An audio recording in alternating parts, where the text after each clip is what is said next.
What's up, Digilogue fam? My name is Laura, and you are now watching Artists to Watch Class of 2021. Today, we are joined by Ausar, who is a talented rapper and singer from Chicago, Illinois. Thank you for taking the time to be with us and sit down with us today. For those who are not familiar with you, can you tell us a little bit more about yourself? Yeah, my name's Ausar. I'm from Chicago, Illinois. Rapper, singer. I make music. I hope people think it's cool because I do. That is the perfect introduction. It was funny because when I was trying to come up with all the questions and all the things that I wanted to ask you, I was watching a lot of your videos and I saw the Beanius video you did with the B-sides freestyle, and you had your alter ego kind of say, "I don't do introductions." So I was like, "Damn, I don't even know if I want to ask him." But for anybody watching at home, definitely go watch that video. I thought it was really great the way you guys did that. So that was a really cool one to watch. Having grown up in the south side of Chicago, I think you've mentioned before, you don't really drink, you don't smoke, you don't really curse, and you grew up in a Christian household. So what effect did that have on your sound and kind of the themes that you've explored within your music? Yeah, I think quite a few, honestly. Growing up, my formative years of music actually weren't even in hip hop. Growing up, I listened to gospel music. Gospel music was literally all I was listening to until I was probably 8 or 9 years old. My mom got married. One of my older brothers, his name is Nicholas, listened to hip hop really, really heavy, listen to rap really heavy. And so like I would sit and listen to stuff with him when I could. My mom wasn't around to tell me not to. Right. And the way I masked it when she was around was I would listen to gospel rap. Because it was just like I fell in love with the genre, but it was like, all right, how can I still indulge in it while being at the crib, while I know my mama around without her saying anything to me. So just drawing from those, and then from the artists that my brother had shown me at the time, I was listening. Like my first introduction to hip hop was like uh, Lauryn Hill and Kanye West, Tyler Kweli, Common, who to current date is my favorite rapper. And just really that whole cohort. And I think when you take into consideration the soul that a lot of that sound has, just the history of like soul music, even in Chicago in general, coming from a gospel background, like things that I can really feel and I can feel in my spirit, that's what resonates most with me, even in making music and even when delivering a message. Like I want to make something that people can feel when they hear it. 100%. Yeah, and I think that that's always the goal. When you're creating any kind of body of work, is that people resonate with it at the end of the day. Yeah. You did also mention your brother. I read in one of your interviews previously that you guys used to have contests. You would write bars for each other. How was that? Like, how did that come about?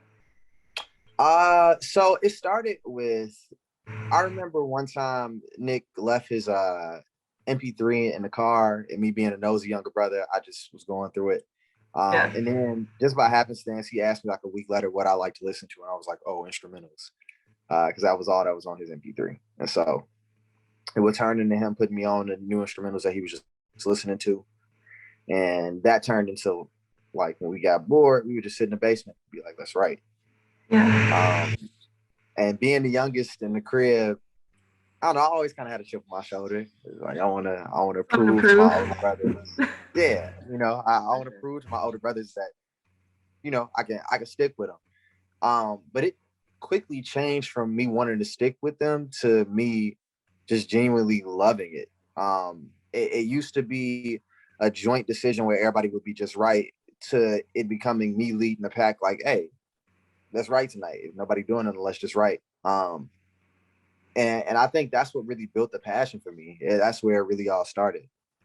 For sure. Yeah. So like those early days of just you listening to the music that your brother was listening to and kind of working on those things, that's kind of what set it off for you. Yeah, absolutely. And it stuck with me. It was weird because even before I had my mother had got married, I had dabbled in trying to write songs when I was really, really little, just because like it was something to do. Um, but I had never really been drawn to anything quite like that before, where in my free time, even when everybody else is going away and nobody else is writing, it's like, okay, I'm bored. I want to write now just because this is something I want to do. And it quickly just became like a habit. So Yeah. Yeah. Oh, so one of the other things, you're a proud University of Illinois alum. It's on your IG bio, so I know that it's important to you when it's on your IG bio. You studied chemistry and community health, which hats off to you because chemistry was like one of the only classes I've ever failed in my life. Like I was a Really? straight Yeah. like AB student. I did not do well in chemistry. But it's very different. You know, sometimes when we interview artists, they'll have gone to school for like business management or a performing arts school. Um, what was that transition like for you? Like, what was it like balancing being a student and an artist at the same time? And how did both of those things affect each other? Because it didn't have that much in common as maybe other people in like the performing arts field. Yeah, no, and I'm going to use this space to be completely honest and transparent. I was I was very much so the master of none. Like I was coasting. Um, I started off as a chemistry major. Midway through, I just realized that it wasn't looking too bright. And not even because of the chemistry, it was actually physics that took me out of the game. I loved my chemistry classes. I got into my first physics class and was just like, oh, I no longer want to do this. Hats off to you. Yeah, thank you. But I decided that I wanted to make the switch to community health. I have kind of like a family background in that. My mom, my stepmom, and some other people in my family all have a community health background, and it wasn't foreign to me, so it made sense. Um, and it allowed me to move a little bit more freely on the music side of things because it wasn't as time confining as chemistry was. Um, and as we it's funny you mentioned I do have U of I in my bio. And the reason I'm so proud of getting through and graduating is because I had to leave the university twice. Um, for financial reasons. And so when I came back for my second time around, I actually had to work as an RA in order to like pay for my housing. Um, so between being an RA, trying to make music happen and making school happen, I was very stretched in, and I was a master of none. Like I said, I just You were kind of putting put the work in. At the end of the day, that's a yeah, lot to be juggling for sure. yeah. But we made it work, and we here now. Good. Yeah, I think that's, a lot of people in our community, I think, can relate to that because that's the situation for a lot of artists, especially artists like that are around our age or, either just starting college or coming out of college, learning to balance how to be a student with how to be an artist, what takes precedence over what, at the Yeah, end of the day, you still want to if you're going to school, you probably still want to get your degree. But, you have this passion that you're working really hard towards. And like, how do you manage to balance that? But you were very honest in saying, you picked a major that let you have free time to focus on music. And sometimes that's what you got to do. And it seems like it's working out great for you. So I think you like thank you. So fast forwarding to now, your latest project, Flight of the Honeybee, was released in October of last year. Obviously, music aside, it was fantastic. One of my favorites was Honey. I really, really like that song. But one of the things that stood out to me the most was the kind of like visual story that everything was telling. So you dropped a couple singles before you dropped the album, and they all had very similar cover art. It was very like illustrative. For the album itself, you also put out like a comic style kind of artwork. What was the goal behind that? It was all cohesion and rollout. I think that one thing I literally just had this conversation yesterday. The most uncomfortable thing about this process for me was how long it took for the rollout to begin. Because usually the type of artist I am, when I finish a song, I'm ready for it Put to it be up. out there. Like I'm not trying to wait on nothing. Right. But with this project specifically, we were done with the music like 4 or 5 months before we even started pubbing anything. Yeah. So it was very uncomfortable, but I'm seeing the yields on return with how people have perceived it. In terms of how we were able to roll it out. Like you said, we had the three different one of them was a single, and then we had two different 2-packs that we also dropped. Yep. And they were kind of just they were me experimenting with sound because I think over the past year or so, I've gotten a lot of time to just, expand the sound, and I wanted to see how people felt about it. But also build towards the project and generate a buzz because it had been so long since I released music. And it was just a really, really dope process, and it all did correlate. I think the actual project itself, what I'm most proud of is how, not only how cohesive it is, but how like cohesive everybody else sees it to be. Yes. And just having it on that grand of a scale, like really, really makes me happy and proud. So thank you for asking that question. Yeah, for sure. No, it's definitely one of the things I've noticed because sometimes people will you put out a single and it has like its own little cover art and everything has like its own individual kind of like personality, which the sound itself does. Like you mentioned, you were kind of experimenting with different sounds leading up to the album, but it still had that common thread of like a very specific visual identity. And I just thought that was really cool. Whatever the illustrator that you guys used was very talented, and just the way that you guys put everything together was really awesome. Yeah, shout out to Andre Ducci. That is the man responsible for all of those cover arts. The man went crazy. Shout out to Andre. But I just thought that was really cool, and I definitely wanted to bring it up. But it's funny that you mentioned that your team was really prepping for this release, and really put a lot of time and effort into it. Something that really stood out to me about you as an artist in general is that it definitely does look like you have a very solid team that rallies behind you, and it's obviously very apparent in everything that you put out. I know they fully produce like some of your performances and the audio, video for them, but your marketing and branding is really, really on point. What are some of the most important things and lessons that you've learned from your team? Off top is just really learning to trust and believe in the team that I have around me and realize that I don't have to do this alone. I think one of the biggest growing points for me personally was realizing the power in team. Because originally I felt very self-conscious about the team that I had around me because they're so good. It was like, am I really as good as I think I am, or am I really just getting by because of how amazing my team is around me? Yeah. But you quickly start to realize as you continue to go up in the ranks that nobody is truly doing this alone. Like everybody is where they are because of their own merit in terms of talent, yes, but because they have such phenomenal teams around them to get them where they need to be. As you said, even from things like putting together shows, I actually have a show coming up on that we're having for Bates College, and that's completely put together in-house in terms of video and film, in terms of audio and lights and all of that. Like it's all self-produced, and to have a team around me that's able to do that at such a high level and a high clip is just crazy. Sure. No, it's always good to keep it in the family. And again, one of the things about our community in general is that that's our focus and our emphasis is community, is building. And like you said, you can't do everything by yourself. You have to rely on people sometimes. So it's really good to see that, and that definitely shines through with you as an artist. So definitely shout out to your team. They're doing a great job. So you've been doing this for a while now, and I'm sure there's been a lot of experiences and lessons that you've learned along the way.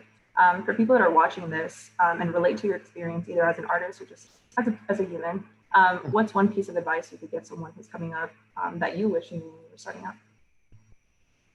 Okay, give me a second so I think of something that's not cliche. Okay. You can't put me on the spot with things like that. So like I like to do it to other people because I'm like, I can't be the only one that when you put me on the spot, I suddenly don't know anything. No, I think I don't know, what's something that I learned the most in the last year? It doesn't have to be huge. I mean, I think even I'll give you kind of like a pivoting point. We were talking about this earlier, is just, I think this year in general has taught us all to pivot, like the importance of being able to kind of just change direction on a dime. That's one of the things personally that I have learned this year, just being able to adjust really quickly to a change in situation or, anything that life throws at you. And that's something that I might have not really thought about before. Not that I wouldn't have thought about it, but it wouldn't have been as like front of mind that like, you really have to be ready for anything because you never know what's going to go down. So, that's one of the things for me that happened this year. True.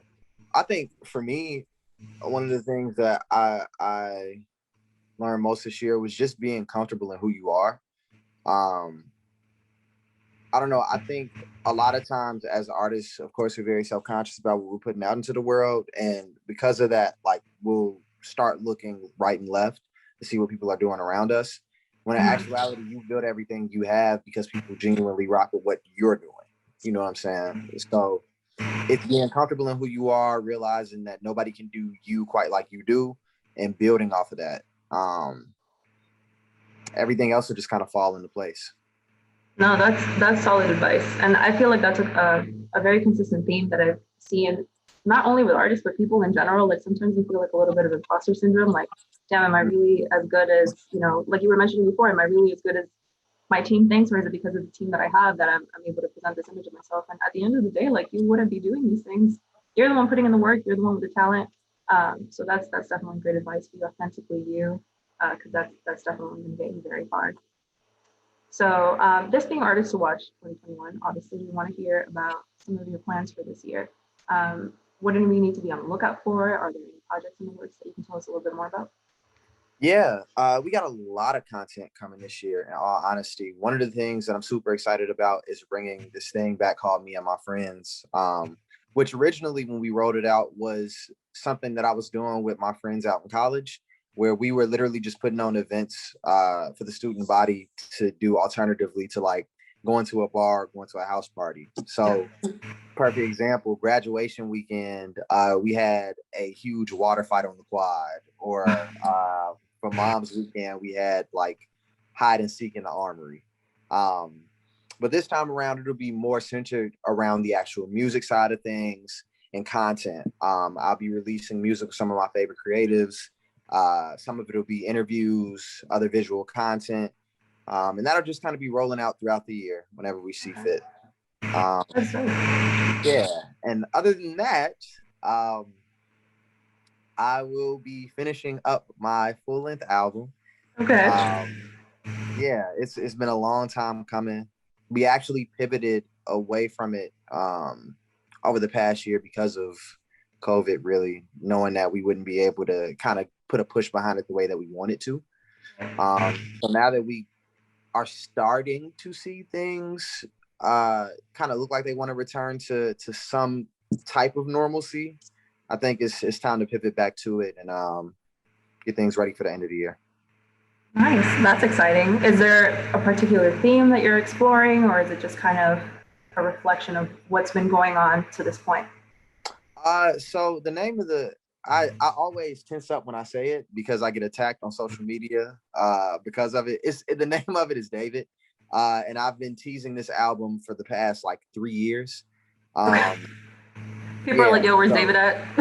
Literally. Who is David and where is he?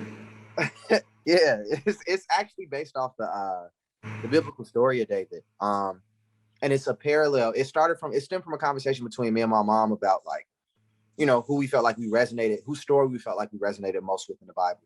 And for me, it was David. I saw a lot of similarities between him and myself and the way that I think and things that like I deal with on the daily. And so the whole album is kind of drawing that parallel, but it's also an expose, given a little more detail. Are you familiar with the statue of David?